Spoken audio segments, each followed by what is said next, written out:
대한민국 최고의 재벌 그룹 회장이 고작 청소부의 딸이라는 이유만으로 어린 소녀를 향해 코웃음을 칩니다. 수행하던 임원들도 회장의 비위를 맞추려 덩달아 비웃음을 흘립니다.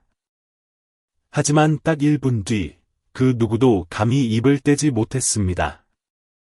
소녀가 발을 내딛고 입을 열자 모든 시선이 얼어붙었기 때문입니다. 도대체 무슨 일이 있었던 걸까요? 사회의 가장 낮은 곳에 사는 아이가 어떻게 대한민국 상위 1%의 고개를 숙이게 만들었을까요? 이 이야기는 우리 사회가 숭배하는 계급에 대한 모든 편견을 다시 생각하게 만들 것입니다. 매주 월요일 아침, 대구의 권력을 상징하는 대상금융타워 40층 유리창 끝자락에 햇살이 닿을 무렵이면 여미숙 씨의 익숙한 청소 일과가 시작됩니다. 그녀는 말없이 묵묵히 걸음을 옮기며 왼손으로는 청소 도구 카트를 밀고 오른손에는 물기를 적당히 짠 대걸레를 듭니다. 반짝이는 바닥 타일 위로 그녀의 마른 몸이 비치지만 그녀는 영남 지역 최고의 권력자들이 모인 이 제국에서 마치 보이지 않는 그림자처럼 움직일 뿐입니다. 오늘 아침 그녀는 개교기념일이라 학교를 쉬게 된 12살 딸 여하윤을 데리고 왔습니다. 하윤이는 책가방과 공책 한 권을 들고 호기심 가득한 눈빛을 반짝입니다. 엄마가 일하는 곳, 일명 펜트하우스라 불리는 최상층에 올라온 건 이번이 처음입니다. 함부로 돌아다니지 말고 여기 서 있어. 엄마가 이 로비만 닫고 금방 퇴근할게. 미숙 씨는 부드럽게 말했지만 목소리엔 긴장감이 서려 있습니다. 하윤이는 고개를 끄덕이며 벽 쪽에 바짝붙어 앉아 비싼 유화 그림과 각도에 맞춰 놓인 크리스탈 꽃병, 그리고 석기주 회장실의 금장 로고가 박힌 불투명 유리문 앞으로 길게 뻗은 붉은 카펫을 쉴 새 없이 눈으로 줬습니다. 그때 또각또각 구두 굽소리가 빠르고 날카롭게 울리더니 VIP 구역 보안팀장이 다가와 인상을 찌푸립니다. 여미숙 씨, 그룹 규정 아시잖아요. 가족, 특히 어린애는 데려오면 안 됩니다. 미숙 씨는 90도로 허리를 숙입니다. 애가 잠깐 앉아만 있을 겁니다. 청소만 끝내고 바로 데리고 나가겠습니다. 보안요원은 하윤이를 힐끔 보더니 으름장을 놓습니다.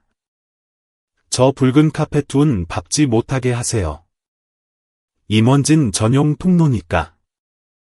하윤이는 고개를 들어 뭐라고 말하려 했지만 엄마가 가볍게 고개를 저어 말립니다. 소녀의 눈길이 금색 테두리가 수놓아진 붉은 카펫을 천천히 훑습니다. 그것은 아름답지만 차갑게 금수저와 흙수저를 가르는 보이지 않는 부드러운 장벽과도 같았습니다. 그때 유리문이 열리며 석기주 회장이 걸어 나옵니다. 맞춤 제작한 짙은 네이비 슈트 속에 흰 셔츠를 입은 그의 소매 아래로 스위스제 시계가 언뜻 보입니다. 그는 소리칠 필요도 없이 눈길 한 번 주는 것만으로 복도를 침묵시켰습니다. 소리 없는 가죽 구두로 카펫 위를 성큼성큼 걸어가던 그가 미숙 씨와 하윤이를 보고 멈춰 섭니다. 이쪽은 딸인가? 미숙 씨는 납작 엎드립니다. 네, 회장님. 오늘 학교 개교기념일이라 맡길 데가 없어서 그만. 석 회장은 하윤이 쪽으로 고개를 돌리더니 흥미롭다는 듯 눈을 가늘게 뜹니다. 똘똘하게 생겼군. 몇 학년이지? 6학년입니다. 공립. 사립. 공립학교 다닙니다. 그는 고개를 끄덕이더니 주머니에서 수백 년은 좋게 되어 보이는 낡고 누런 종이 뭉치를 꺼냅니다. 이거 읽을 줄 아니? 하윤이가 고개를 들어 바라봅니다. 그것은 여러 가지 문자가 섞인 필사본이었습니다. 일부는 한자였고 다른 부분은 아랍어 같기도 했으며 교과서에서는 본 적 없는 기묘한 기호들도 섞여 있었습니다. 해외 경매에서 막 낙찰받은 필사본이야. 6개 고대 언어로 되어 있지. 여기 언어학 박사들도 보고 고개를 젓더구나. 아는 글자가 있나? 그의 말투에는 묘한 조롱과 갑질 특유의 우월감이 섞여 있었습니다. 하윤이는 종이 한 장을 받아들고 손가락으로 먹물 자국을 부드럽게 훑습니다. 이건 고대 한자네요. 사람의 도리에 대해 말하고 있어요. 그리고 이 부분은 산스크리트어 같고 그 옆은 중세 라틴어예요. 복도의 공기가 순간 멈춘 듯했습니다. 석 회장은 눈썹을 치켜 올렸고 뒤따르던 비서들은 숨을 죽였으며 보안 요원은 눈치를 살피느라 웃어야 할지 침묵해야 할지 갈피를 잡지 못했습니다. 이런 걸 어디서 배웠지? 어느 학원에 다니냐? 청운 도서관에서 배웠어요. 전직 대학 교수였지만 지금은 퀵서비스를 하시는 고 선생님께 아랍어를 배웠고 베이징에서 강사셨던 심 선생님께 고대 한자를 배웠어요. 은퇴한 통역사 선생님들이 붙여놓은 포스터랑 책을 보면서 공부했습니다. 석 회장은 밀폐된 공간이 울릴 정도로 크게 웃음을 터뜨립니다. 이 녀석 참 재밌네. 그럼 몇 개 국어를 할 줄 아는 거냐? 하윤이는 망설임 없이 단단한 목소리로 대답합니다. 9개요. 석 회장은 팔짱을 끼며 고개를 저었습니다. 대단하군. 그럼 내가 이 부분을 해석해보라고 하면 할 수 있겠나?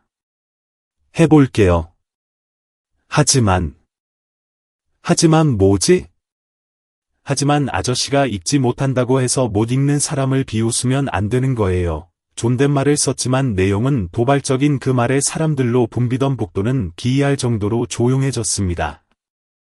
미숙 씨의 대걸레에서 떨어진 물방울 하나가 바닥에 부딪히는 소리가 바늘 떨어지는 소리처럼 크게 들렸습니다.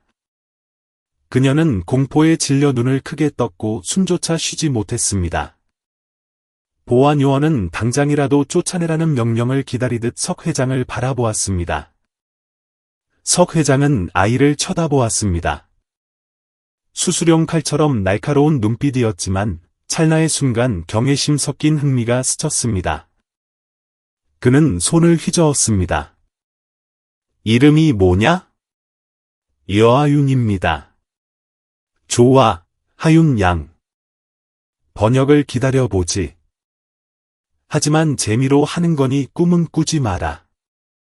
2층은 너 같은 사람이 있을 곳이 아니니까. 하윤이는 대답 대신 붉은 카페트를 한번 쳐다보고는 엄마 뒤로 물러났습니다. 하지만 그 뒷걸음질에서 무언가가 움직이기 시작했습니다. 발밑의 카페트이 아니라 한국 사회의 경고에 보이던 계급 시스템 깊은 곳에서부터 말입니다. 이야기는 화려한 몰락으로 시작되지 않습니다. 붉은 카페트 위의 얼룩, 그리고 그 얼룩을 닦기 위해 기꺼이 다가선 아이로부터 시작됩니다. 40층에서의 기묘한 아침이 지나고 일주일 후, 하윤이는 엄마와 함께 다시 대산타워를 찾았습니다. 6월의 대구는 데프리카라 불릴 만큼 뜨거웠고, 그룹 정문 앞 보도블록은 증발해 버릴 듯한 열기를 뿜어냈습니다. 하지만 오늘 하윤이는 다릅니다. 단순히 학교가 쉬어서 엄마를 따라온 것이 아니라 분명한 목적을 가지고 왔습니다. 올라가는 엘리베이터 안에서 미숙 씨는 아무 말 없이 딸을 힐끔거렸습니다. 청소 도구 가방을 쥔 손에 힘이 들어갑니다. 엘리베이터 층수가 바뀔 때마다 그녀의 심장은 쿵쿵 내려앉았습니다. 그녀는 딸이 이렇게 태연한 것을 본 적이 없습니다.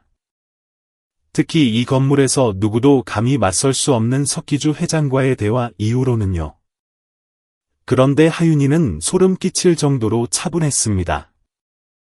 40층. 문이 열리자 익숙한 바닥 세정제 냄새, 짙은 나무 냄새, 에어컨의 냉기, 그리고 보이지 않는 긴장감이 섞인 냄새가 훅 끼쳐왔습니다. 하윤이가 앞장서서 걸어 나갑니다. 책가방을 메고 있었지만 공부를 하러 온 것이 아니라 무언가를 보여주러 온 것입니다. 가방 안에는 지난 일주일 동안 꼬박 매달려 다시 쓴 깨끗하게 인쇄된 번역본이 들어 있었습니다. 6개 국어 원문 아래에 각각 한국어 번역과 명확한 주석을 달았습니다. 그녀는 청운 도서관의 새 스승, 고 선생님, 심 선생님, 표 선생님에게 감수를 부탁했습니다.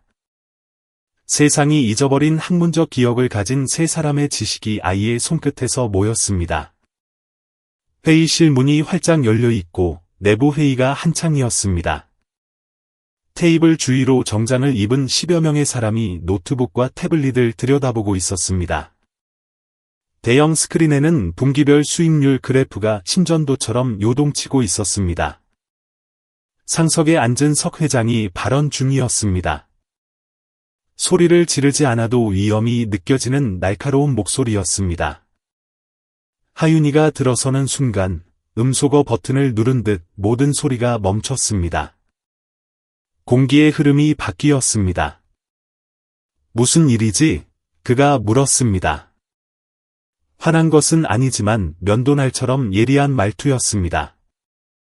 하윤이는 예의 바르게 고개를 숙여 인사했습니다. 요청하신 번역본을 가져왔습니다. 회의실 안이 술렁거렸습니다. 몇몇은 아이를 알아보았고 몇몇은 청소하는 미숙씨 딸이라던데 9개 국어를 한다는 그 아이 라며 수군거렸습니다. 석 회장이 손을 들어 제지했습니다. 좋아, 어디 한번 어떻게 번역했나 볼까. 의심하는 사람들도 있으니 이참에 검증도 해보지. 그가 손을 내밀었습니다. 하윤이가 인쇄된 문서를 건넸습니다. 그는 페이지를 넘기며 빠르게 훑어보았습니다. 하지만 세 번째 페이지에 이르자 그의 손가락이 느려졌습니다. 고대 한자를 번역한 문장이었습니다. 권력을 쥐는 자는 가장 목소리가 큰 사람이 아니라 가장 잘 듣는 사람이다. 회의실의 한 임원이 비웃듯 말했습니다. 고리타분한 철학이군요. 하윤이가 그를 돌아보며 말했습니다. 오래되었지만 아무도 실천하지 않았기에 다시 언급되어야 하는 것입니다. 임원은 입을 다물었습니다. 석 회장이 고개를 들었습니다. 지금 당장 일부분을 읽어볼 수 있겠나? 사람들 앞에서 하윤이가 고개를 끄덕였습니다. 원문을 읽고 바로 통역하겠습니다. 그녀는 복사된 필사본을 펼쳤습니다. 고대 한자 부분의 첫머리였습니다. 1000년 전 마른 먹물처럼 단단한 어조로 그녀의 목소리가 울려 퍼졌습니다. 테이블에 둘러앉은 어른들의 표정이 진지해졌습니다. 더 이상 웃는 사람도 타자를 치는 사람도 없었습니다. 하윤이는 번역을 이어갔습니다. 나라를 다스리는 도리는 채찍이나 황금 목걸이에 있는 것이 아니라 지도자가 가장 낮은 곳에 빛을 보는 데 있다.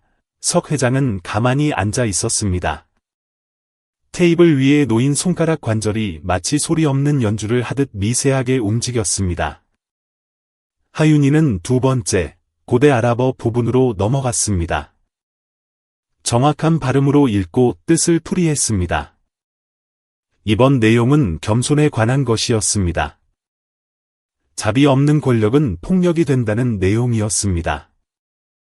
하윤이가 고개를 들 때마다 그녀의 눈에는 오만이 아닌 침착함만이 담겨 있었습니다. 무언가를 증명하려는 것이 아니라 그저 옳은 것을 말하고 있다는 듯이요. 산스크리트어 부분에 이르자 그녀는 잠시 멈칫했습니다. 어려운 단어였습니다. 그녀는 미간을 찌푸렸습니다. 죄송합니다. 이 단어는 아직 구조를 분석 중입니다. 내면의 깨어남일 수도 있고 근원으로 돌아가는 여정일 수도 있습니다. 아무도 웃지 않았습니다. 멈춰 서서 부족함을 인정하고 다시 분석을 이어가는 그 태도가 오히려 회의실 안의 어른들을 부끄럽게 만들었습니다. 석 회장은 의자 등받이에 몸을 기대고 번역본을 테이블에 내려놓았습니다. 그는 바로 입을 열지 않았습니다. 문가에 서 있던 미숙 씨는 여전히 대걸레를 쥔 채 눈시울을 붉혔습니다. 딸이 똑똑해서가 아니라 생전 처음으로 내 아이의 목소리를 사람들이 경청하고 있다는 사실 때문이었습니다. 질문이 하나 있습니다. 하윤이가 부드럽지만 단호하게 말했습니다. 회장님은 원문을 읽으실 수 있나요? 석 회장이 고개를 들자 회의실은 숨을 죽였습니다. 아니, 그가 대답했습니다. 솔직했습니다. 그럼 왜 본인은 읽지 못하면서 남이 못 읽는다고 비웃으셨나요?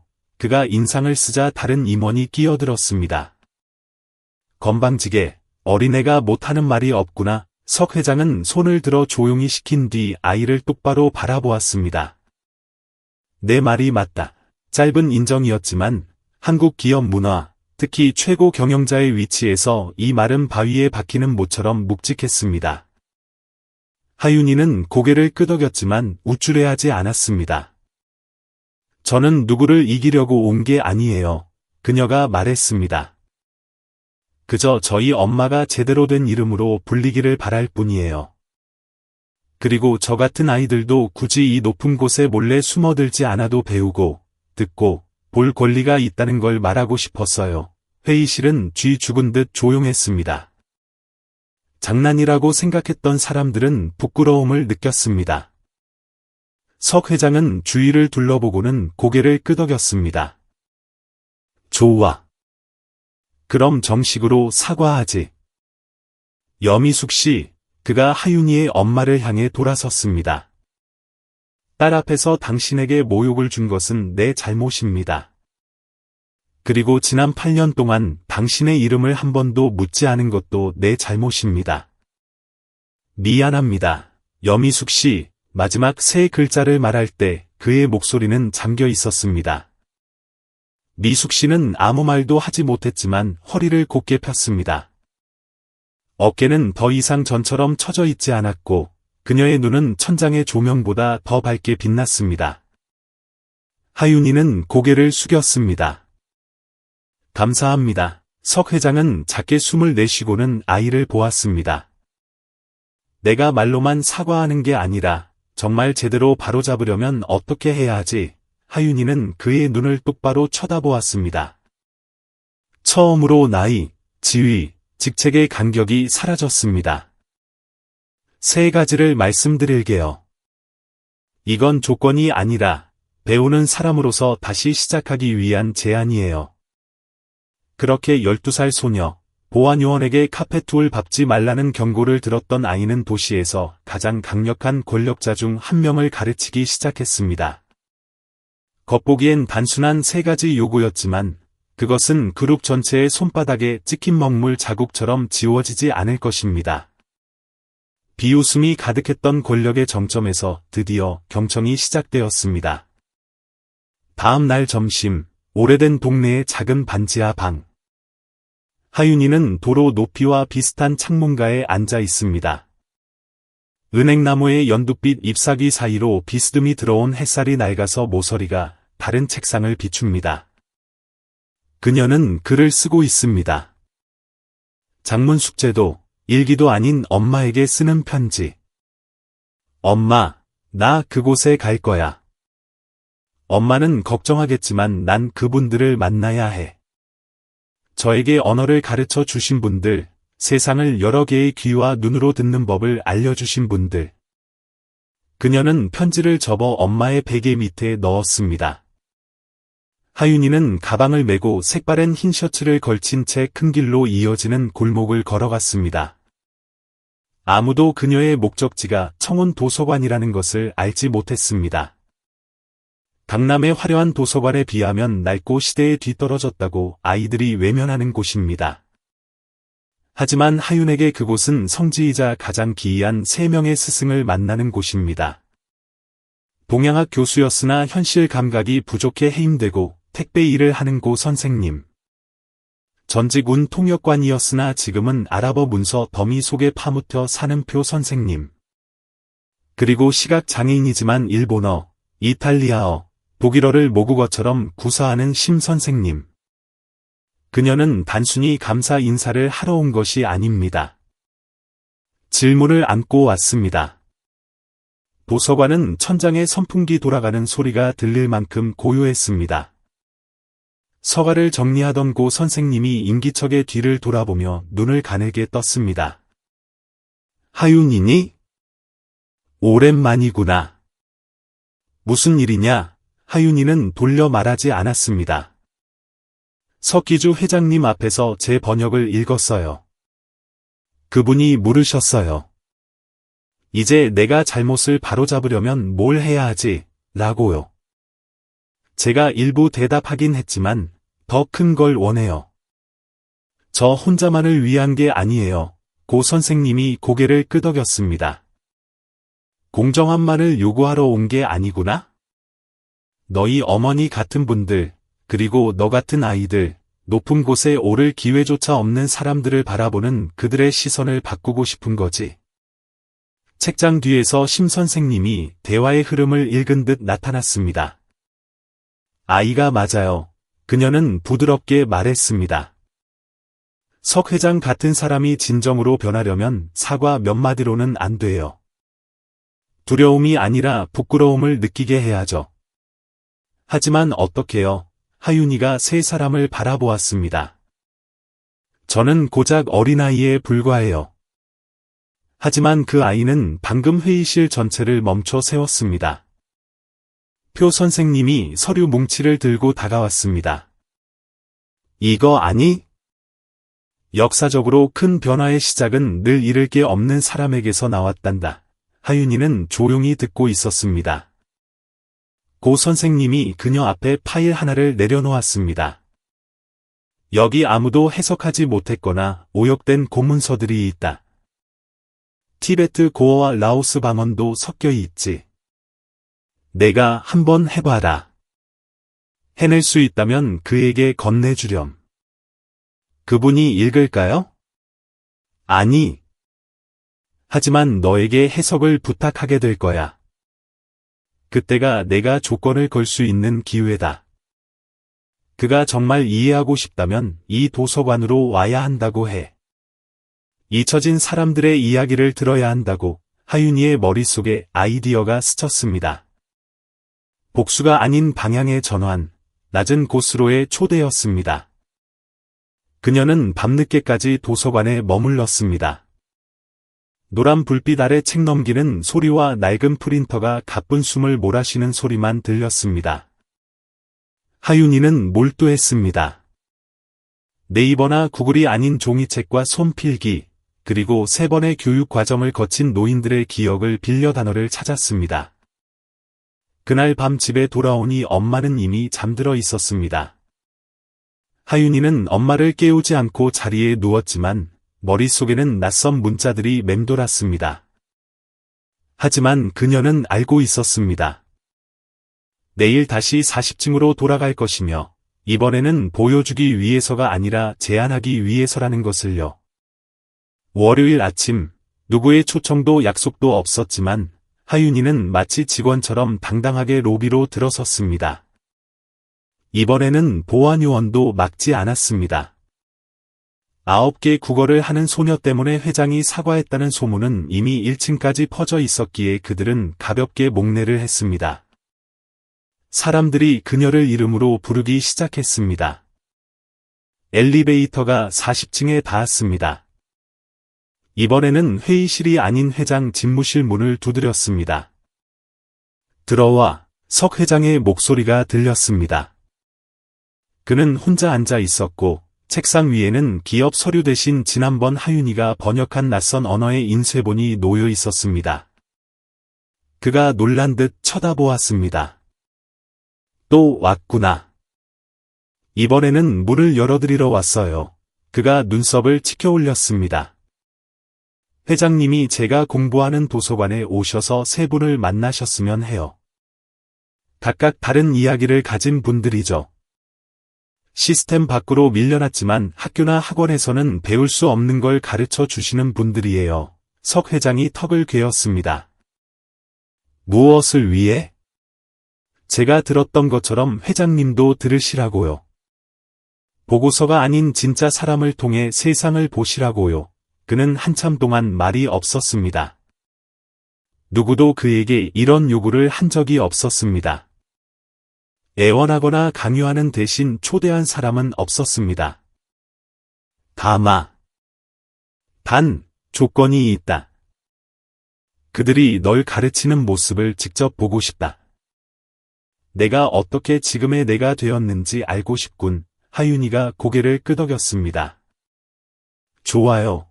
그렇게 석기주 회장은 태어나서 처음으로 가죽 의자도 붉은 카페트도 없는 자신이 작게 느껴질 수도 있는 누추한 곳으로 발을 들이기로 약속했습니다.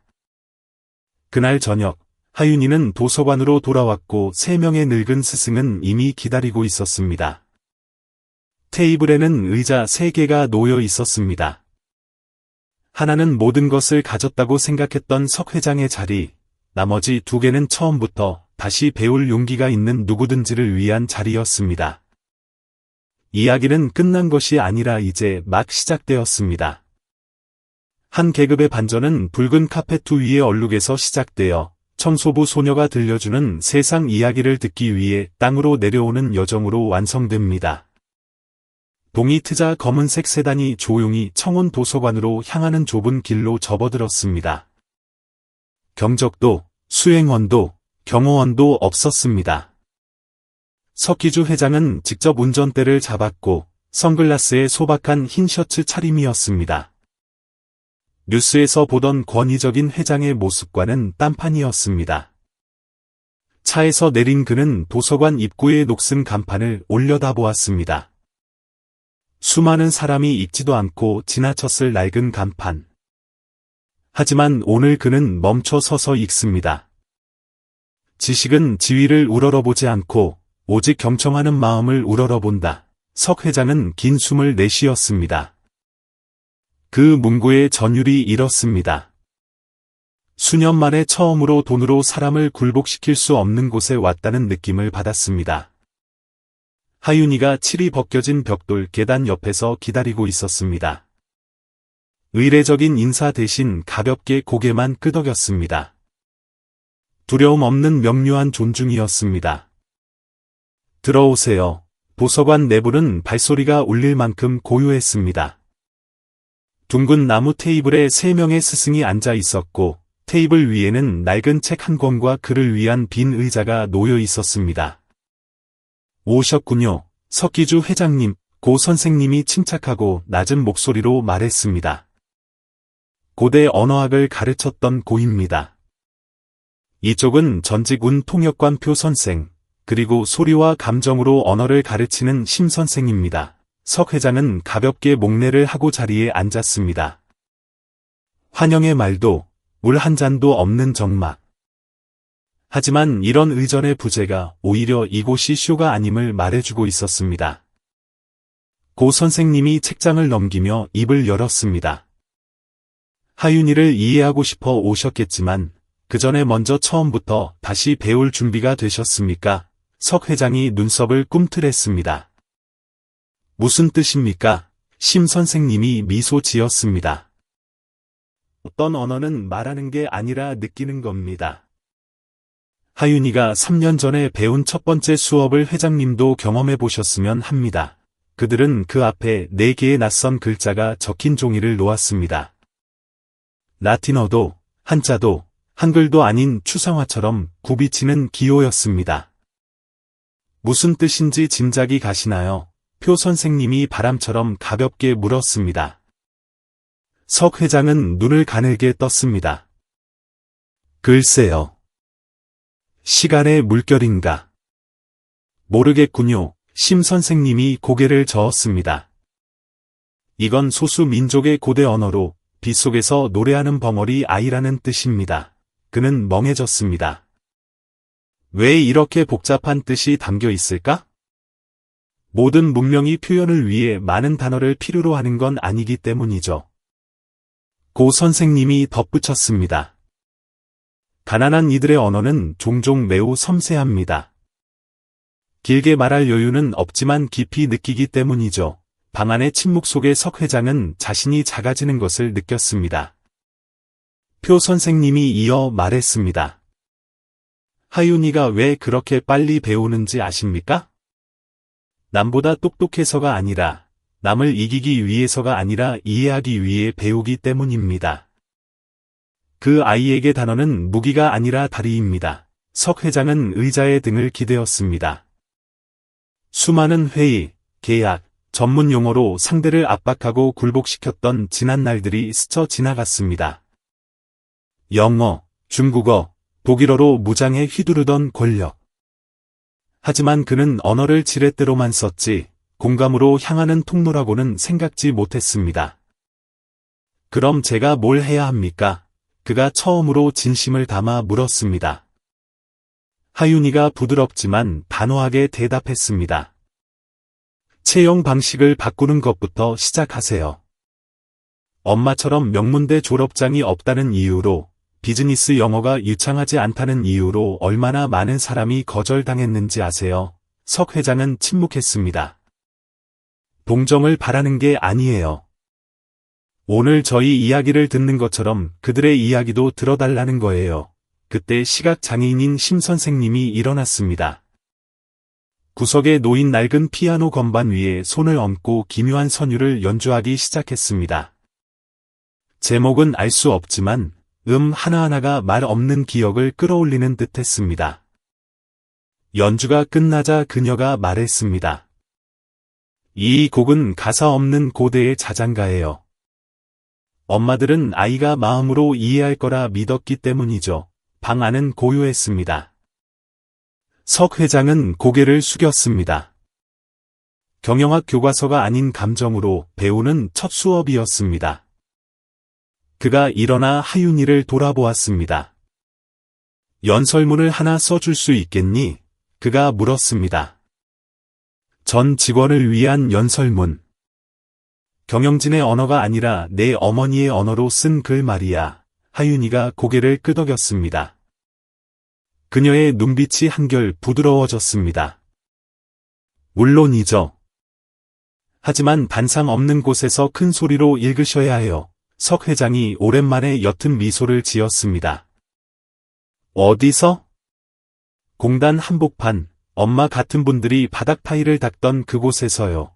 그날 오후, 석 회장은 말없이 도서관을 떠났습니다.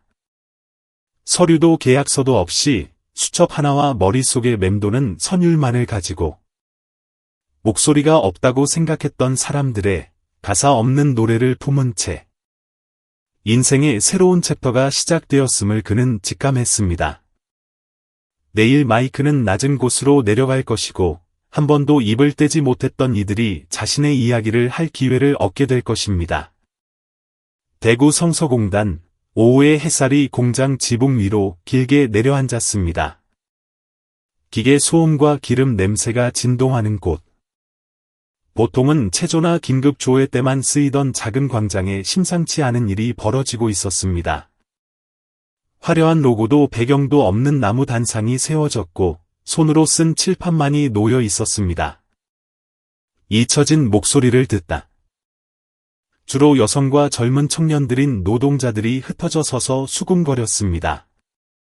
셔츠 차림으로 단상에 오르는 남자를 알아본 몇몇이 웅성거렸습니다.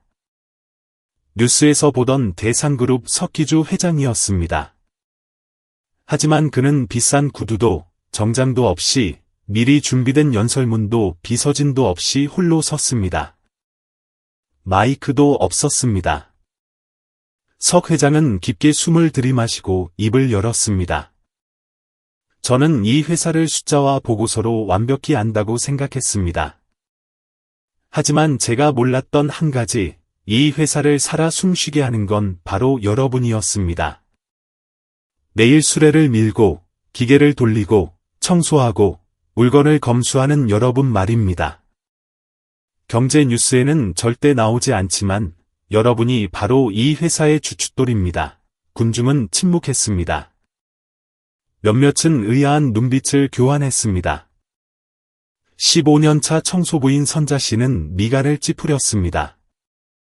눈길 한 번 주지 않고 지나치던 그 회장이었으니까요. 석 회장이 말을 이었습니다. 지난주 낡은 동네의 작은 도서관에 갔습니다. 그곳에서 한 소녀를 만났고 언어는 과시가 아니라 연결을 위한 것임을 배웠습니다. 국제학교도 대학 졸업장도 없지만 9개 국어를 하는 아이. 왜일까요?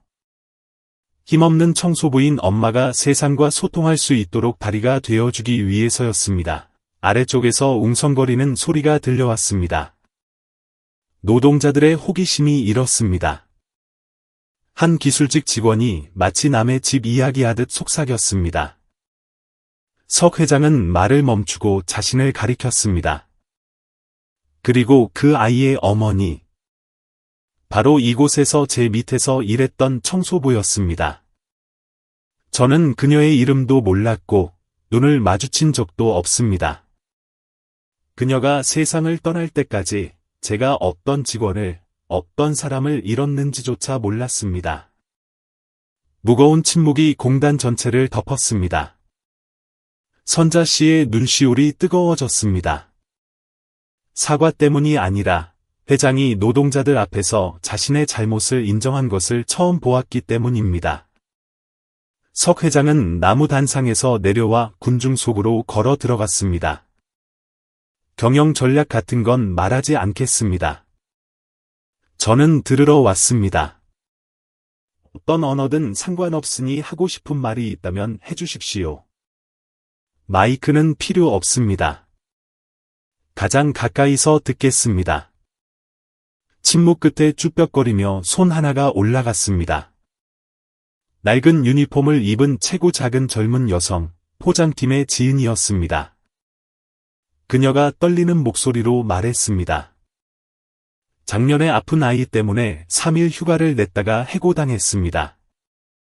사유서를 썼지만 아무도 읽지 않았어요.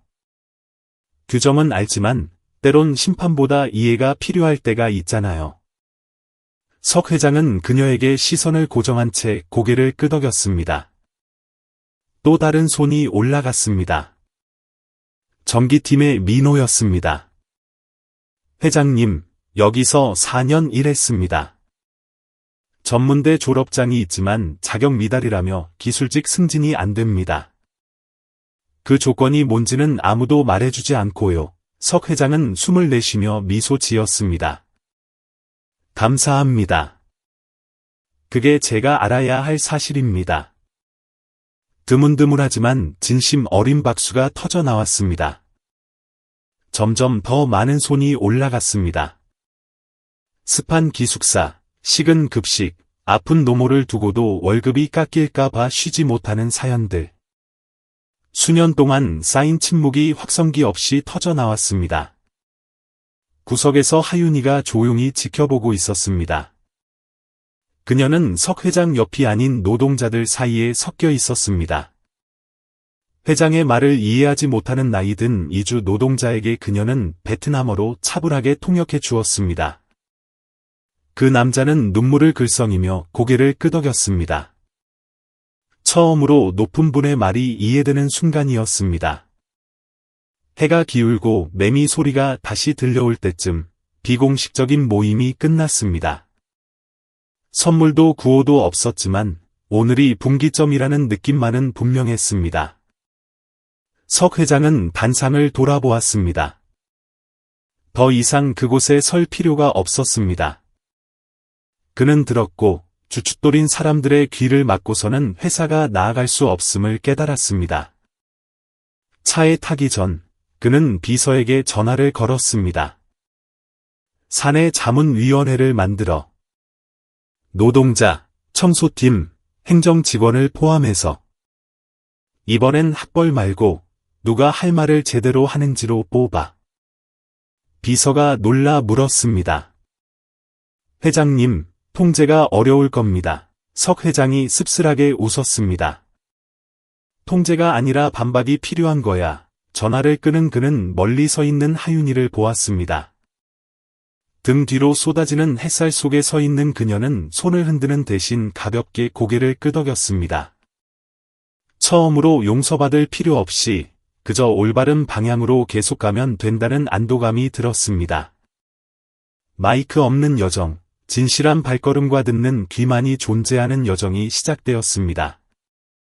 늦은 오후, 대구에 쏟아진 여름 소나기가 성서공단 인근 쪽방촌의 뒷골목을 적셨습니다. 빗물은 낙엽과 쓰레기를 싣고 흘러갔습니다. 희미한 전구가 켜진 좁은 반지하 방, 하윤이는 대상그룹 인사팀에서 겨우 구해온 낡은 서류 뭉치를 앞에 두고 바닥에 엎드려 있었습니다. 논문 연구라는 핑계와 석 회장의 연설 덕분에 겨우 얻어낸 지난 3년간 퇴사하거나 해고된 노동자들의 기록이었습니다. 그녀는 서류를 한 장씩 넘기며 이름을 확인했습니다. 파란 펜으로 휘갈겨 쓴 퇴사 사유들. 3일 무단결근, 작업 반장 지시 불이행, 안전수칙 위반. 종이 한 장에 불과했지만 그 뒤에는 밀려난 삶들이 있었습니다. 그녀는 누구보다 그것을 잘 알고 있습니다. 엄마도 그렇게 차가운 한 줄로 지워졌으니까요. 서류 더미에서 파일 하나가 떨어져 펼쳐졌습니다. 익숙한 증명사진이 붙어 있었습니다. 엄마, 이설희 씨. 하윤이는 숨이 턱 막혔습니다. 차가운 숫자들 사이에 엄마의 서류가 있었고 그 아래에는 붉은색 메모가 적혀 있었습니다. 퇴사, 처리, 사유, 의사소통 불가, 팀 효율 저하. 하윤이의 심장이 조여들었습니다.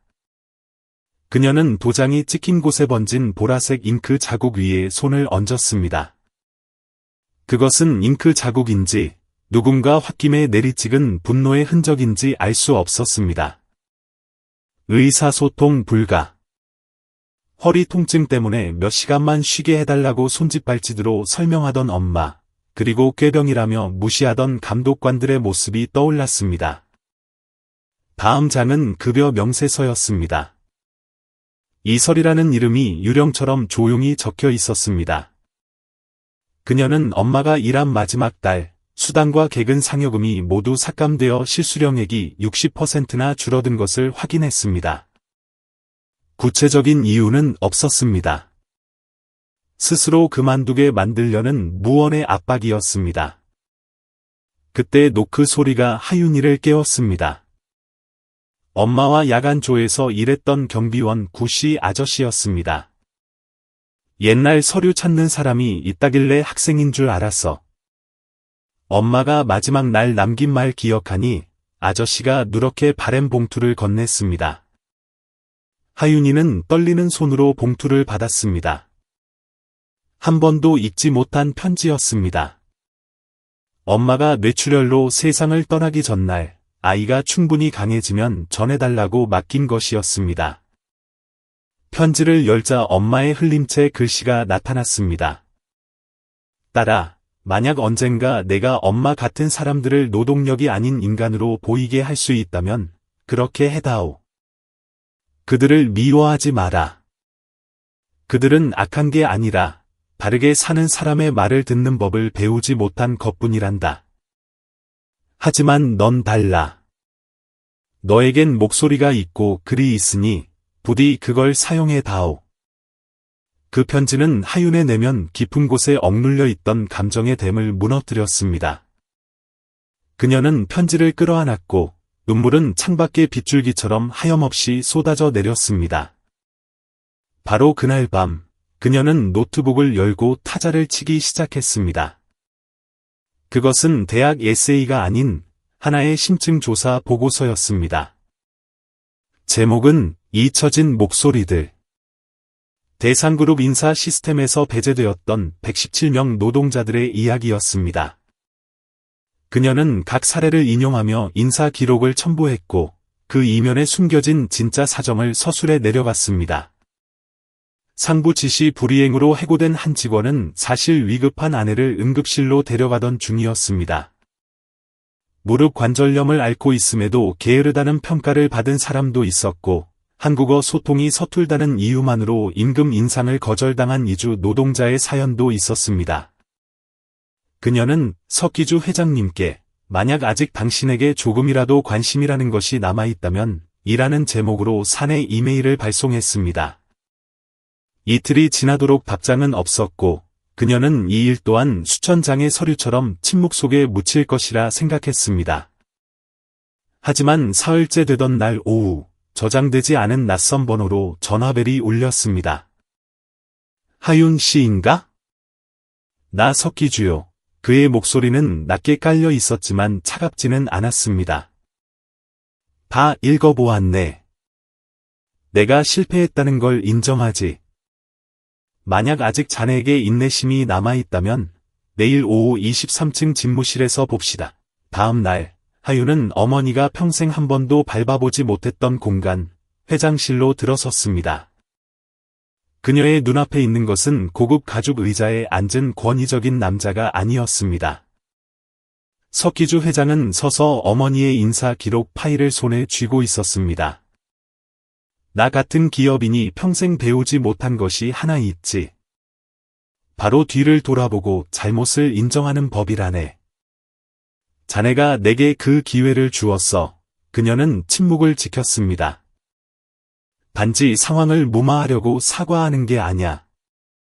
자네가 나와 함께 처음부터 다시 시작할 용기가 있는지 묻고 싶네. 일반 사원이 아니라 인사개혁위원회의 독립고문 자격으로 말이네. 하윤은 놀라움을 감추지 못했습니다. 나는 순종적인 사람은 필요 없어. 내게 필요한 건 감히 질문을 던지는 사람, 내가 옳다고 믿었던 낡은 시스템을 발가벗길 사람이네. 지워졌던 사람들의 목소리를 대변할 사람이 필요해. 커다란 통유리창 너머로 바람이 불어와 책상 위의 종이 몇 장을 흩뜨렸습니다. 하윤은 다가가 종이 한 장을 집어들었습니다. 그곳에는 인사 시스템 개혁 1단계 계획안이라 적혀 있었고, 하단에는 석기주 회장의 서명 옆에 그녀의 서명을 기다리는 빈칸이 있었습니다. 그녀는 그를 바라보며 고개를 끄덕였습니다. 그것은 용서가 아니라 새로운 시작을 의미했습니다. 마음속에서 언젠가 내가 할 수 있다면 이라던 어머니의 목소리가 울려 퍼졌습니다. 그리고 마침내 그날이 왔습니다. 몇 년 후 그랜드 호텔 대구의 로비는 화려한 조명과 바이올린 선율, 부드럽게 부딪히는 와인잔 소리가 어우러져 권력과 품격이 감도는 분위기를 자아내고 있었습니다. 오늘 밤은 대표적인 청년 기업가들과 국제교육기구 대표들이 교류하는 자리였습니다. 이 행사는 대상그룹과 주한 스위스 대표부가 공동 후원했습니다. 한간에는 이 파티가 현장 노동자 처우 문제로 쏟아진 비난을 씻어내고 기업 문화를 바꾸겠다는 석기주 회장의 의지를 보여주는 자리라는 소문이 돌았습니다. 이제 어엿한 숙녀가 된 하윤은 현대적으로 개량한 흰색 한복을 입고 머리를 단정하게 올린 채 로비로 들어섰습니다. 옅은 화장에 과하지 않은 차림이었지만 그녀의 눈빛에는 확고한 주관이 서려 있었습니다. 대상그룹의 독립인사개혁 고문이라는 완전히 새로운 직함으로 대중 앞에 서는 첫 순간이었습니다. 그녀가 석 회장과 나란히 걷자 사람들의 시선이 쏠리기 시작했습니다. 그것은 단지 외모 때문이 아니라 조용하지만 결코 무시할 수 없는 기품 때문이었습니다. 그들은 로비 중앙의 큰 테이블 앞에 멈춰 섰습니다. 그곳에는 유럽 다중언어 교육재단의 이사, 한나로 스미스 여사가 몇몇 청년 사업가들과 담소를 나누고 있었습니다. 이쪽은 여하윤 고문입니다. 일전에 말씀드렸던 분이죠. 석 회장이 자랑스러운 눈빛으로 그녀를 소개했습니다. 한나 여사는 예에 바르게 미소 지으며 영어로 인사를 건넸습니다. 하지만 하윤이 유창한 독일어로 답하자 그녀의 표정이 눈에 띄게 변했습니다. 독일어를 할 줄 아세요? 하윤은 가볍게 웃으며 답했습니다. 그리고 프랑스어, 이탈리아어, 스페인어, 러시아어, 일본어, 중국어, 베트남어도 가능합니다. 석 회장이 웃음을 터뜨리며 와인잔을 가볍게 들어 올렸습니다. 9개 국어입니다. 농담인 줄 알았는데 이제 보니 저만 구시대 사람이 된 기분이군요. 한나 여사가 감탄하며 물었습니다. 도대체 어디서 그 모든 언어를 배우셨나요? 연세대? 아니면 유학이라도 다녀오셨나요? 하윤이 대답했습니다. 고시원에서, 공원에서, 야간에 커피를 타면서, 그리고 식당을 찾는 외국인 손님들의 목소리를 통해서요. 녹음하고, 받아 적고, 수천 번을 반복했습니다. 저는 해외에 나가본 적이 없습니다. 하지만 제가 세상으로 나갈 수 없다면 세상이 제게 오게 만들어야 한다고 믿었죠. 그녀의 말은 공기 중에 스며들었고 멀리서 이를 지켜보던 한 남성 저널리스트가 조용히 박수를 보냈습니다. 바로 그때 무대 조명이 그들의 테이블을 비췄습니다. 사회자가 알렸습니다. 자, 이제 대상그룹이 새롭게 시작하는 인본주의 인사 프로그램에 대해 석기주 회장님과 여하윤 고문님을 모시고 이야기를 들어보겠습니다. 하윤은 순간 당황했지만 석 회장은 미소를 지으며 말했습니다. 말했잖나. 오늘 무대의 주인공은 자네라고. 그녀는 쏟아지는 시선을 받으며 연단으로 올라갔습니다.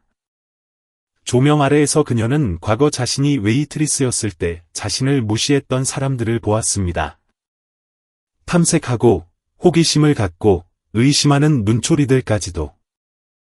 그녀는 차분한 목소리로 입을 열었습니다.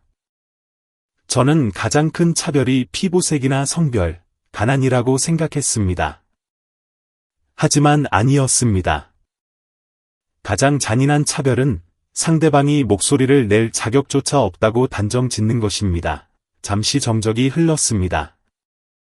저는 감동적인 이야기를 하거나 영감을 주는 롤모델이 되기 위해 이 자리에 선 것이 아닙니다. 저는 질문을 던지러 왔습니다. 얼마나 많은 기업이 진정으로 직원들의 목소리를 듣고 있습니까? 얼마나 많은 인사평가가 차가운 KPI 공식이 아닌 살아있는 사람을 바탕으로 이루어지고 있습니까? 그녀는 어머니의 이름이 적힌 오래된 출근 기록부 사본을 꺼내 들어 보였습니다. 이분은 제 어머니, 이설희 씨입니다. 저처럼 외국어를 하지는 못하셨습니다. 하지만 그 누구보다 MBA 학위를 가진 사람들보다 더 많이 일하셨습니다. 그리고 단지 소통 능력이 부족하다는 이유로 해고당하셨습니다. 장내가 술렁거렸고 카메라 셔터 소리가 터져 나왔습니다. 우리는 현재 근무 시간이나 생산성뿐만 아니라 조직에 대한 헌신, 창의성, 그리고 무엇보다 학습 능력과 한계를 뛰어넘는 가능성을 평가하는 새로운 프로젝트를 시범 운영하고 있습니다. 조명이 부드러워지며 그녀는 일본어 문장으로 연설을 마무리했습니다. 누구도 뒤처지게 태어나지 않았습니다. 단지 발견될 기회를 얻지 못했을 뿐입니다. 억지스러운 의례적 박수가 아닌 진심이 담긴 우레와 같은 박수갈채가 쏟아졌습니다. 연설이 끝나자 한나 여사가 가장 먼저 다가왔습니다.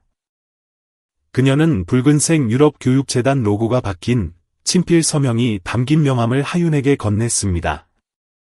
언젠가 이 목소리를 한국 밖으로 전하고 싶다면 제게 연락하세요. 세계는 지금 이런 목소리를 필요로 합니다. 하윤이 고개 숙여 감사를 표하는 동안 석 회장이 다가와 작게 속삭였습니다. 알고 있나? 사실 처음에는 홍보 담당 여성 임원을 세워 대신 말하게 하려고 했었어. 하지만 자네 보고서를 읽고 난 뒤 내가 진심으로 변하고 싶다면 진실이 스스로 말하게 해야 한다는 걸 깨달았지. 하윤은 그를 바라보았습니다.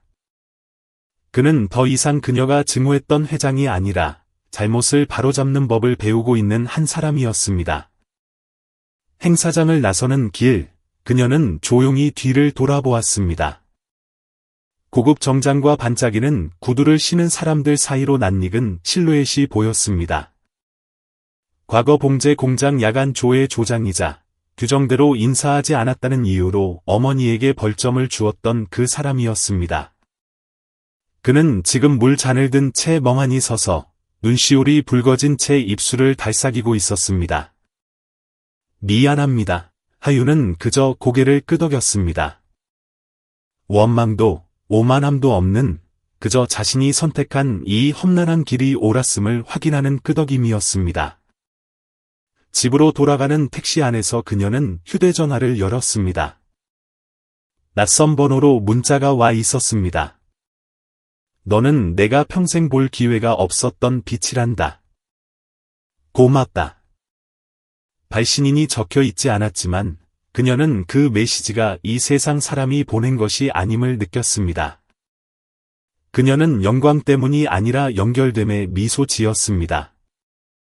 아무리 작은 목소리라도 경청될 때 비로소 강해진다는 그 진실에 감사하며 말입니다. 서울 KBS 스튜디오 안에 마이크 테스트 소리가 울려 퍼졌습니다. 오늘 특별 생방송이 진행될 예정이었습니다. 신세대와의 대화, 한국 인력난의 매듭을 풀다.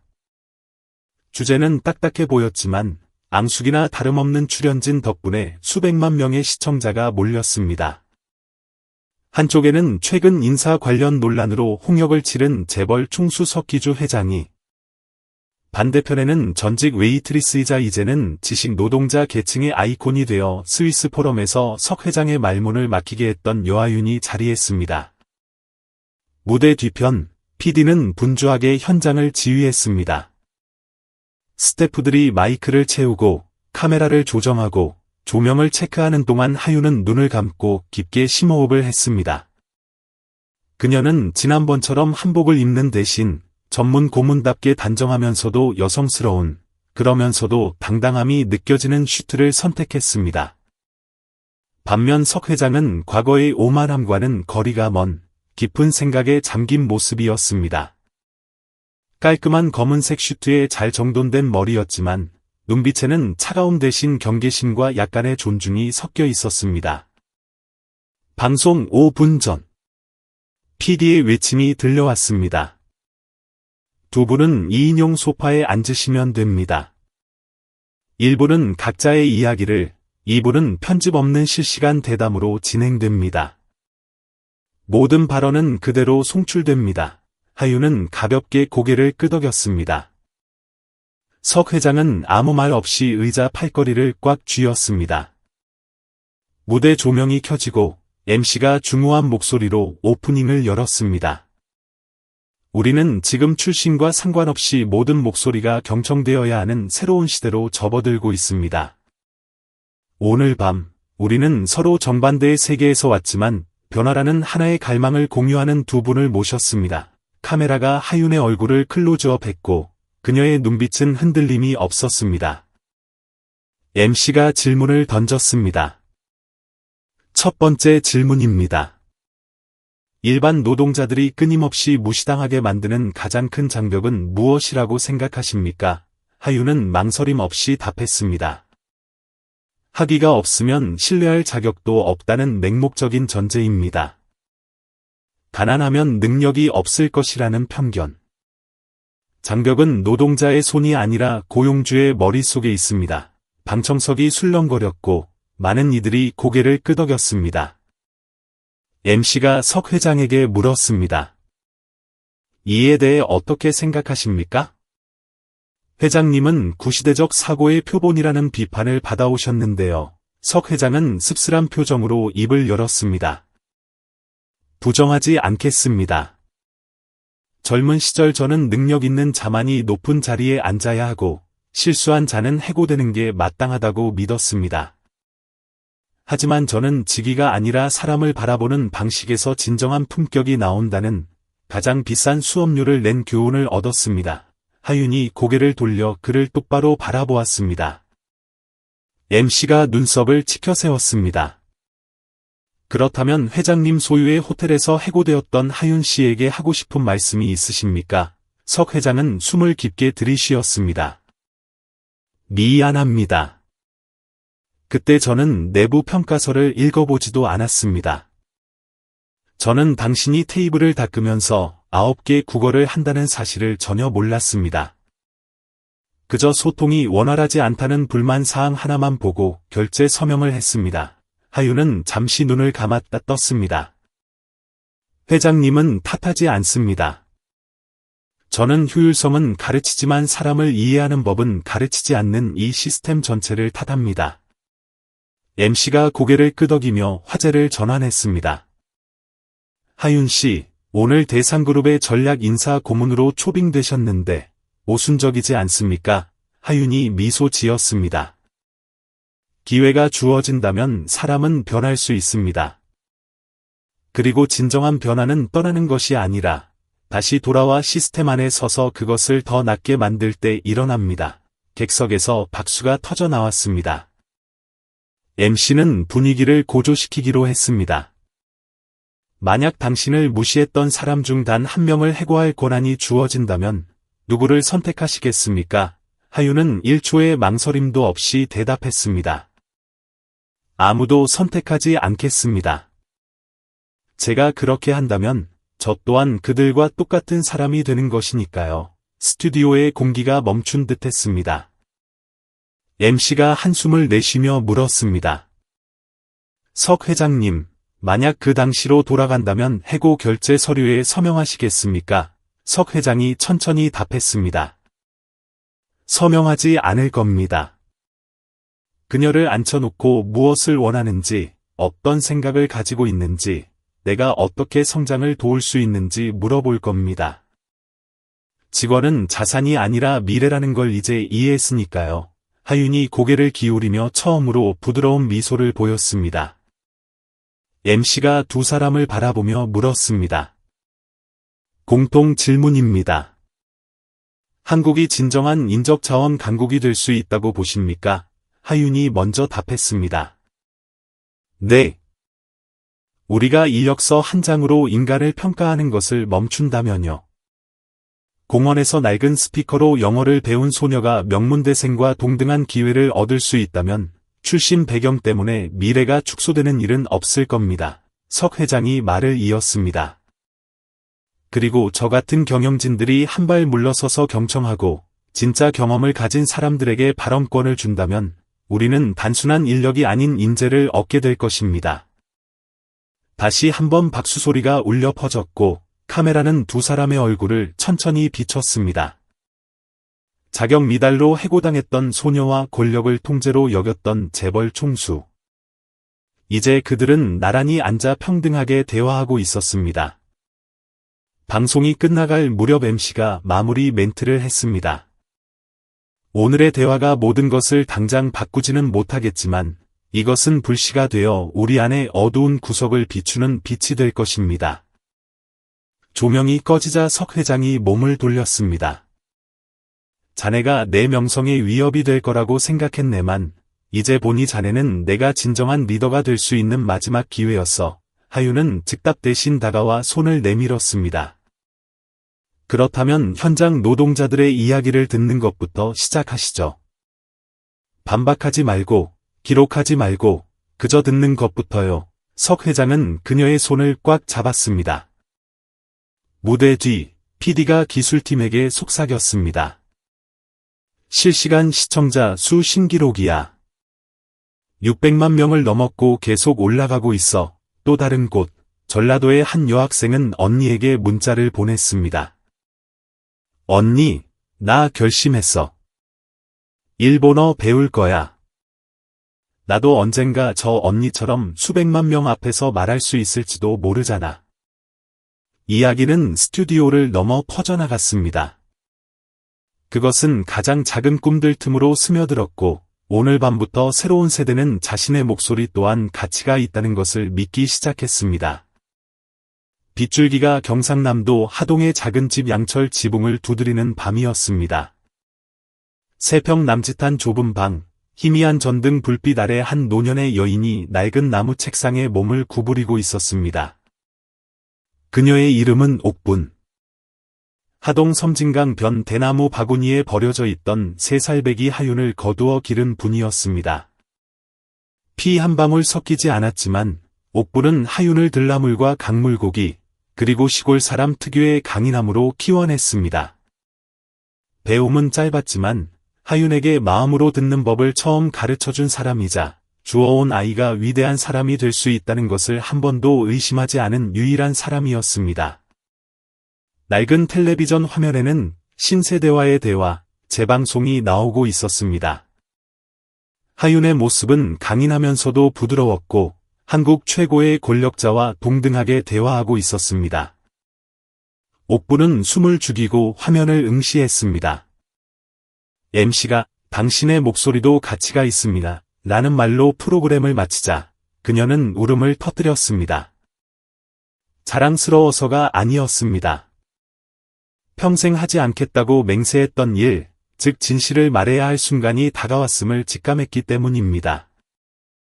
그녀는 갱지를 꺼내 잉크가 말라버린 만년필을 쥐었습니다. 떨리는 손으로 그녀는 한 글자 한 글자 적어 내려갔습니다. 내 딸 하윤에게. 언젠가 이런 날이 올 줄 알았다. 비밀을 무덤까지 가져가려 했지만 조명 아래 선 너를 보니 너는 자신이 누구인지 알 자격이 있구나. 다음 날 아침 서울로 돌아가는 차 안에서 하윤은 석 회장의 전화를 받았습니다.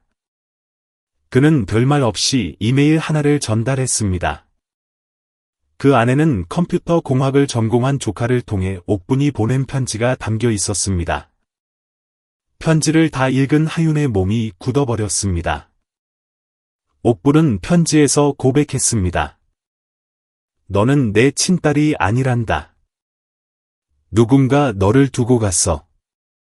내 옆에는 MB라는 글자가 수놓아진 손수건과 심의본이라는 한자가 새겨진 작은 펜던트가 있었지. 내가 지금까지 보관하고 있단다. 하윤의 심장이 조여왔습니다. 평생 친부모가 누군지 알 필요 없다고 생각했습니다. 하지만 이제 모든 것이 달라졌습니다. 내가 봐 있는 무엇일까? 마음이 근본이 된다는 글귀가 적힌 목걸이를 남긴 사람은 누구일까? 하윤은 차를 돌려 하동으로 향했습니다. 양어머니와 마주해야 했고 이름 붙여지지 않은 과거의 조각을 찾아야 했습니다. 늦은 오후 야자수 옆 양철 지붕 집 앞에 차가 멈췄습니다. 부르기도 전에 옥분은 마루에 나와 기다리고 있었습니다. 두 사람은 말없이 서로를 끌어안았습니다. 하윤은 양어머니를 꽉 안았고 처음으로 그녀의 몸이 떨리고 있음을 느꼈습니다. 소박한 저녁 식사 후 옥분은 장롱에서 작은 철제 상자를 꺼냈습니다. 그 안에는 금실로 MB가 수놓아진 낡은 보라색 테두리에 손수건이 들어 있었습니다. 그 옆에는 옥분이 말했던 한자가 음각으로 새겨진 물방울 모양의 펜던트가 있었습니다. 하윤은 펜던트를 들어 휴대전화 조명에 비추어 보았습니다. 세월의 먼지 뒤편에 작은 기호가 보였습니다. 그것은 과거 유명했던 자선단체 2000년 이전에 목지원이라는 여의사가 설립했던 마음재단의 상징이었습니다. 하윤의 눈이 번뜩였습니다. 그녀는 즉시 휴대전화로 검색을 시작했습니다. 몇 분 지나지 않아 오래된 기사를 찾을 수 있었습니다. 자신의 커리어를 버리고 버려진 태아들을 지켜낸 의사, 목지원, 흑백 사진 아래에는 이런 설명이 붙어 있었습니다. 목지원 씨는 2000년 그녀의 재단이 불법적으로 신생아들을 보호했다는 혐의로 고발당한 뒤 흔적도 없이 사라졌다. 하윤이 옥분에게 물었습니다. 엄마, 저를 언제 주우셨어요? 옥분이 기억을 더듬으며 이마를 찌푸렸습니다. 2000년 말, 비가 억수같이 오던 밤이었지. 강가에서 울음소리가 들렸어. 나가보니 내가 바구니에 담겨 있었고 오토바이를 탄 누군가가 급히 떠나고 있었어. 기억하기로는 흰 옷을 입은 여자였는데 비에 흠뻑 젖어 있었고 다리에는 진흙이 묻어 있었지. 모든 퍼즐 조각이 맞춰지는 듯했습니다. 하윤은 자신이 단순한 입양아가 아니라 묻혀버린 거대한 비밀의 산증인일지도 모른다는 사실을 깨닫기 시작했습니다. 그날 밤 그녀는 잠들지 못했습니다. 손에는 목걸이를 쥔 채 머릿속은 수백 가지 질문으로 가득 찼습니다. 무언가가 그녀를 재촉했습니다. 자신이 누구인지 알고 싶어서가 아니었습니다. 자신처럼 버려지고 기회를 박탈당하고 목소리를 부정당했을 수백 명의 다른 아이들 때문이었습니다. 그녀는 노트북을 켜고 글을 올렸습니다. 저는 제가 버려진 아이인 줄로만 알았습니다. 하지만 오늘 저는 제가 다른 무언가의 증거라는 것을 알게 되었습니다. 과거가 은폐되었다 해도 진실은 언제나 돌아올 길을 찾는다는 것을요. 만약 당신이 버려진 아이였거나 마음재단과 목지원 의사에 대해 알고 계신다면 연락 주십시오. 아픔을 들추려는 것이 아닙니다. 뿌리가 잘려나간 한 세대의 기억을 다시 잇기 위함입니다. 게시물은 순식간에 퍼져나갔고 댓글이 달리기 시작했습니다. 어머니가 재단 간호사였다는 사람, 비슷한 목걸이를 가지고 있었지만 정부 단속돼 압수당했다는 사람도 있었습니다. 다음 날 아침, 하윤은 목지원 의사의 최측근이었던 나영자라는 노부인으로부터 전화를 받았습니다. 떨리는 목소리로 그녀가 말했습니다. 당신이군요. 센터가 폐쇄될 때 목 선생님이 직접 품에 안고 데려가셨던 유일한 아이가 살아있을 거라고는 생각지 못했어요. 하유는 얼어붙었습니다. 슬픔 때문이 아니라 마침내 누군가가 그녀가 버려진 것이 아님을 확인해 주었기 때문이었습니다. 그녀는 보호받았고 구조되었으며 이제는 자신을 지키기 위해 사라진 사람의 목까지 살아야 했습니다. 그녀는 옥분의 손을 잡고 말했습니다. 엄마, 나를 낳아준 사람을 찾지는 않을 거야. 나는 목지원 선생님을 찾을 거야. 살아계신다면 고맙다는 말을 하고 싶어. 만약 돌아가셨다면 내 방식대로 마음 재단을 다시 세울 거야. 옥분의 눈시울이 붉어졌습니다. 내가 어디서 태어났는지는 모르지만 내가 큰일을 하기 위해 태어났다는 건 안다. 하유는 미소 지었습니다. 처음으로 고아라는 느낌이 들지 않았습니다. 혈연이 아닌 믿음과 행동으로 연결되어 있음을 느꼈습니다. 강가 대나무 바구니에 버려졌던 아이가 자란 하동에서 이름 불리지 못한 사람들의 기억을 되찾기 위한 새로운 불꽃이 타오르기 시작했습니다. 어느 가을 아침, 서울의 공기는 상쾌했습니다. 수많은 풍파를 겪은 후, 하유는 한강변의 작은 집에서 일상으로 돌아왔습니다. 하지만 이번에는 이름 없는 웨이트리스가 아니라 옥지원 의사와 잊혀진 사람들의 정신을 계승한 새로운 마음재단의 설립자로서였습니다. 최근 여하윤의 이름은 소셜미디어와 국내의 언론을 도배했습니다. 그녀는 더 이상 카메라를 피하거나 고개를 숙이지 않았습니다. 연단에 서거나 대중 앞에 나설 때마다 그녀는 알려지지 않은 이야기를 하나씩 꺼내 놓았습니다. 감정을 자극하려는 것이 아니라 치열한 경쟁 시대에 식어가는 인간성을 다시 일깨우기 위함이었습니다. 그날 아침, 하유는 공민혁에게서 이메일을 받았습니다. 과거 레드카펫 투 파티에서 그녀에게 모욕을 주었던 그 젊은 이사였습니다. 내용은 간결했습니다. 제가 틀렸습니다. 직접 만나 이야기할 기회를 주시겠습니까? 아래에는 서울에서 열리는 대형 세미나 초청장이 첨부되어 있었습니다. 그는 AI 시대, 인간 가치의 재정에 라는 주제의 메인 연사였습니다. 하유는 한참 동안 침묵했습니다. 분노도 통쾌함도 없었습니다. 그녀를 움직인 것은 복수가 아닌 자신의 성장을 통해 묵은 챕터를 닫을 기회라는 생각이었습니다. 세미나 당일, 연세대 강당은 인파로 가득 찼습니다. 기술, 스타트업, 미디어 업계의 유명 인사들이 모두 모여 있었습니다. 공민혁은 평소보다 엄숙한 표정으로 단정하게 차려입고 무대에 올랐습니다. 그가 특별 게스트를 소개했습니다. 제게 피해를 입었지만 오히려 제가 다시 사람이 되는 법을 배우게 해준 분입니다. 장내에 정적이 흘렀습니다. 머리를 단정히 묶고 세련된 흰색 슈트를 입은 하윤이 무대로 걸어 나왔습니다. 9개 국어를 한다고 했다가 비웃음을 샀던 그 웨이트리스라고는 아무도 생각지 못했습니다. 그녀의 눈빛은 흔들림 없이 올곧고 부드러웠으며 당당했습니다. 그녀는 인사 대신 이야기로 시작했습니다. 어릴 적, 어머니는 제게 남들이 내 말을 들어주길 원한다면 먼저 남의 말을 듣는 법을 배우라고 가르치셨습니다. 하지만 어른이 되어 보니 많은 사람들이 이미 칭송받는 것에 익숙해져 남의 말을 들으려 하지 않는다는 걸 알게 되었죠. 저는 그 세상에서 투명 인간이었습니다. 청중들은 숨을 죽였습니다. 그녀는 그날 밤, 민혁이 수백 명 앞에서 자신을 조롱했던 일을 담담하게 이야기했습니다. 비난의 말은 없었습니다. 그리고 그녀는 민혁을 똑바로 쳐다보았습니다. 그날 당신은 말했죠. 9개 국어를 할 줄 안다면서 왜 고작 웨이트리스나 하고 있냐고요. 그 질문은 제 스스로에게 반문하게 만들었습니다.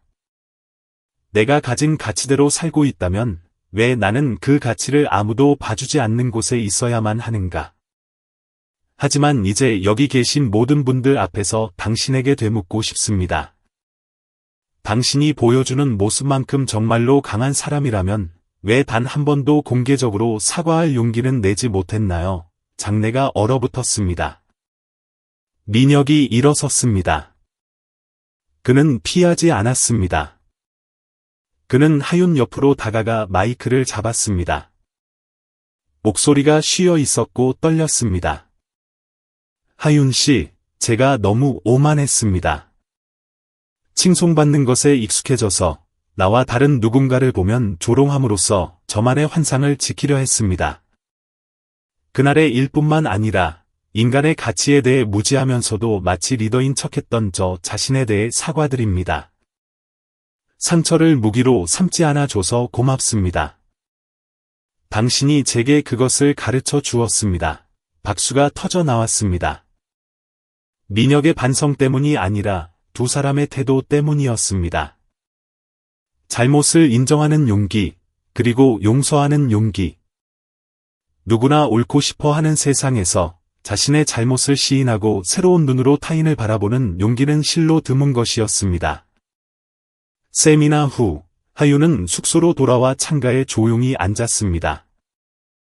밖은 여전히 차 소리로 시끄러웠지만 그녀의 마음은 기묘할 정도로 고요했습니다.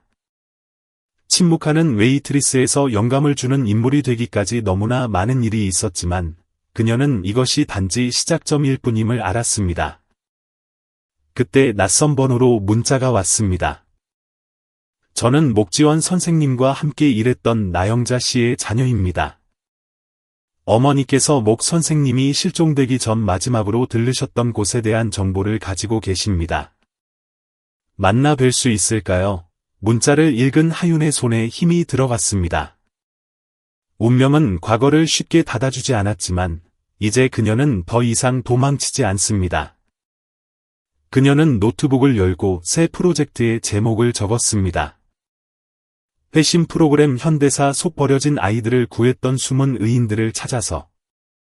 제목 아래에 그녀는 오래된 뉴스에서 찾은 목지원 의사의 말을 인용해 적어 넣었습니다.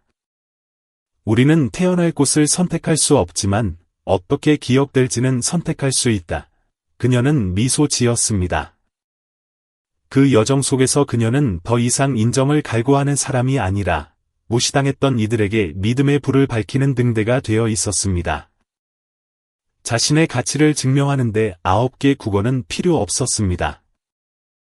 자신에게 상처 입힌 사람들과 같은 괴물이 되지 않겠다는 용기 있는 마음 하나면 충분했습니다. 그것이야말로 가장 아름다운 승리이자 세상이 들은 가장 깊은 사과였습니다. 시간을 내어 들어주셔서 감사합니다. 영상 내용이 의미 있었다면 좋아요와 공유, 그리고 댓글을 남겨주세요. 여러분의 소중한 의견과 공감은 저희가 다음 영상을 만들고 발전해 나가는데 큰 힘이 됩니다.